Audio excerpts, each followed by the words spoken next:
Eastern Dooars tourism development association এবং nature's beacon নামে অসমের পরিবেশ সংরক্ষণ সংস্থার উদ্যোগে পরিবেশন সংরক্ষণ নিয়ে 2 দিন কর্মশালা শনিবার থেকে শুরু হলো জলদাপাড়া জঙ্গল ক্যাম্পে।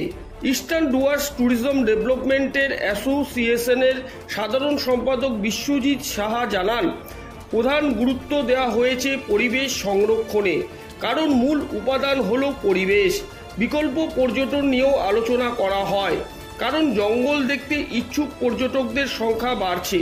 তাই নানা জনজাতির সংস্কৃতি কিংবা নদীকে ব্যবহার করে পর্যটন প্রসার ঘটানোর পরিকল্পনা করে এগোনো শুরু হয়েছে। টোটোপাড়া, লঙ্কাপাড়া, সান্তালা বাড়িতে ট্রেকিং চালু এবং জলদাপাড়া পর্যটনের পক্ষী পর্যবেক্ষণ নিয়েও আলোচনা করা হয়। বক্তব্য রাখেন সংরক্ষণ বিশরদ সৌম্যদীপ দত্ত, ডিএফও পারভিন কাসওয়ান, এনবিএসটিসির চেয়ারম্যান পার্থপ্রতিম রায়।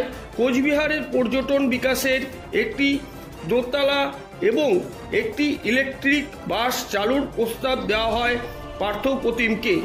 কি বললেন বিশ্বজিৎ সাহা এবং পার্থপ্রতিম রায় শনিবার বিকেল 5টা নাগাদ শুনে নেওয়া যাক।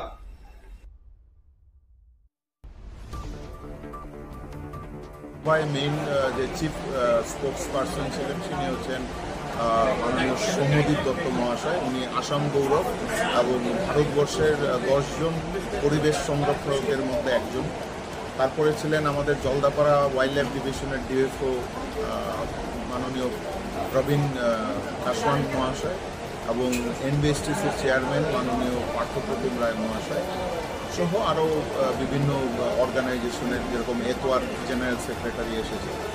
তো এরকম সবাই মিলে আমাদের মূলত 2 দিনের ওয়ার্কশপে আমাদের নিজেদের যে বিল্ড আপ করাই হচ্ছে আমাদের মূল উদ্দেশ্য, যে ট্যুরিজমকে কী করে অল্টারনেটিভ, মানে আমাদের ডুয়ার্স মানে হচ্ছে বন আর জঙ্গল, এর বাইরে কী করে ট্যুরিজমকে বিকশিত করা যায় সেটা, এবং নতুন নতুন ট্যুরিজম কেন্দ্র কী করে তৈরি করা যায় এবং ট্যুরিজমের নতুন নতুন টুলস কী করে বের করা যায় সেটা। আর আমরা বিলিভ করি without conservation tourism can not survive. আমরা যেহেতু প্রকৃতির মধ্যে থাকি, প্রকৃতিকে নিয়ে চলি এবং প্রকৃতিকেই বিক্রি করে খাই বলা চলে, সেই জন্য আমরা মনে করি যে প্রকৃতিকে সংরক্ষিত রাখলে ট্যুরিজম অটোমেটিক্যালি চলবে। আর আমরা বন জঙ্গলের বাইরে যেটাকে করতে যাচ্ছি কালচারাল ট্যুরিজম, মানে এখানে প্রায় আলিপুরদুয়ার ডিস্ট্রিক্টে 55 রকমের জাতি এবং উপজাতি আছে। তাদের আলাদা ভাষা, আলাদা কৃষ্টি, আলাদা সংস্কৃতি, আলাদা তাদের পরিধান।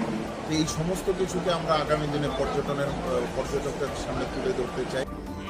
আমরা উত্তরবঙ্গ রাষ্ট্রীয় পরিবহন নিগম সবুজের হাতছানি আমাদের যে ট্যুরিস্ট প্রকল্প রয়েছে সেটাকে আমরা আরও একটু এক্সপ্যান্ড করতে চাই এবং অ্যাসোসিয়েশনগুলোর সঙ্গে কথা বলে কীভাবে সেটাকে আরও বেশি সাফল্যমণ্ডিত করে তোলা যায় সেই ব্যাপারে আমরা উদ্যোগ নিচ্ছি। আমাদের দোতলা বাস, আমাদের সবুজের হাতছানির গাড়ি, আগামী 25 সালের মধ্যে আমাদের ব্যাটারি চালিত ইলেকট্রিক গাড়ি, যেটা এনভায়রনমেন্টের জন্য ভালো, ক্ষতিকর নয়, সেগুলোকে বেস করে এই ডুয়ার্স, কোচবিহার এই সমস্ত জায়গাগুলোকে টুরিস্টদের ঘোরানোর ব্যবস্থা করা যেতে পারে, সেটা নিয়েও আমরা একটু উদ্যোগ দিচ্ছি। আমরা অ্যাসোসিয়েশনগুলোর সঙ্গে ব্যাপারে কথা বলব। তো দোতলা বাসটা কোথা থেকে কোথাও চলবে? দোতলাটা আপাতত আমরা জয় রাইড হিসেবে কোচবিহারেই চালাচ্ছি, হেরিটেজ এই বিল্ডিংগুলোকে সামনে রেখে। আগামী দিনে আমরা যখন ব্যাটারি চালিত গাড়ি আসবে সেটা কিন্তু আমরা একদম পুরো এই রিজিয়নে টুরিস্টের জন্য আমরা কিন্তু চালাবো।